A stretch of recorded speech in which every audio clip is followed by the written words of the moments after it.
Il y a des moments où tu t'arrêtes et tu te poses des questions un peu dérangeantes. Pourquoi je réagis comme ça? Pourquoi certaines peurs semblent plus anciennes que mes souvenirs? Pourquoi je répète encore les mêmes schémas, même quand j'ai juré d'en sortir? C'est exactement ce que explore Pourquoi nous sommes qui nous sommes de Mitubisht, un livre qui plonge dans ce qui construit ta personnalité, ton enfance, tes émotions, tes habitudes et surtout ces forces invisibles qui influencent qui tu deviens. Ici, la personnalité n'est pas une fatalité, c'est une histoire que tu peux comprendre et réécrire.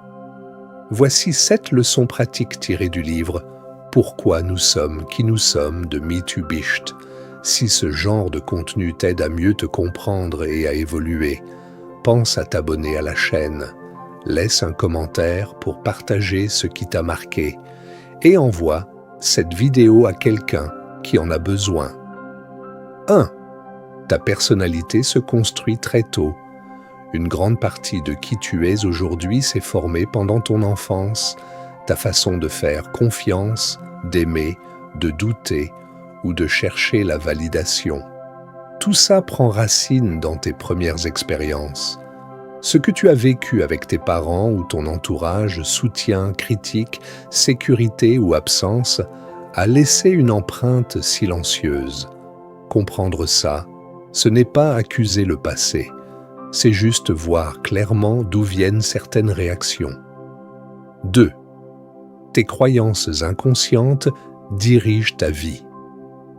Beaucoup de tes comportements viennent de pensées que tu n'as jamais choisies consciemment. Des phrases comme « je ne suis pas assez bien »,« je dois toujours être fort »,« je ne peux faire confiance à personne », elles tournent en arrière-plan et influencent tes décisions. Les identifier, c'est déjà commencer à reprendre le contrôle. 3. Le traumatisme n'est pas toujours spectaculaire. On pense souvent qu'un traumatisme doit être un événement choquant, mais ce n'est pas toujours le cas. Le manque d'attention, les comparaisons constantes, le fait de ne pas se sentir entendu. Ces petites choses répétées peuvent laisser des marques profondes. Parfois, ce sont justement ces expériences discrètes qui façonnent le plus ton identité. 4. Ce qui t'a protégé peut aujourd'hui te bloquer. Tu as développé des mécanismes pour survivre émotionnellement. Le perfectionnisme, le besoin de plaire, le repli sur soi, le contrôle. À un moment, ça t'a aidé, vraiment. Mais aujourd'hui, ça peut t'empêcher d'avancer, de créer des liens sincères ou juste d'être en paix. 5. La conscience de soi change tout. Le changement ne commence pas avec la volonté, il commence avec la compréhension. Observer tes réactions, tes déclencheurs, tes émotions, sans te juger brutalement. C'est là que tu crées un espace pour faire de meilleurs choix. La prise de conscience casse l'automatique. 6. Ton identité n'est pas figée. Oui, ton passé t'influence, mais il ne te définit pas pour toujours. Ton cerveau peut évoluer, tes habitudes peuvent changer. Pourquoi nous sommes qui nous sommes insiste sur un point essentiel, tu n'es pas bloqué. Peu importe ton âge ou ton parcours, tu peux évoluer. 7.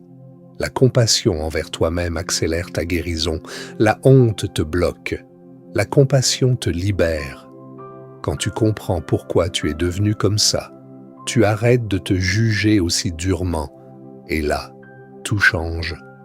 La guérison ne consiste plus à réparer quelque chose de cassé, mais à prendre soin d'une partie de toi qui a été blessée. Tu n'es pas cassé, tu es simplement le résultat d'une histoire que tu peux apprendre à transformer. Ces leçons ne représentent qu'une petite partie de tout ce que vous pouvez apprendre dans Pourquoi nous sommes qui nous sommes. Vous voulez comprendre l'origine de vos schémas émotionnels et reprogrammer vos croyances limitantes, la lecture de ce livre est vivement recommandée.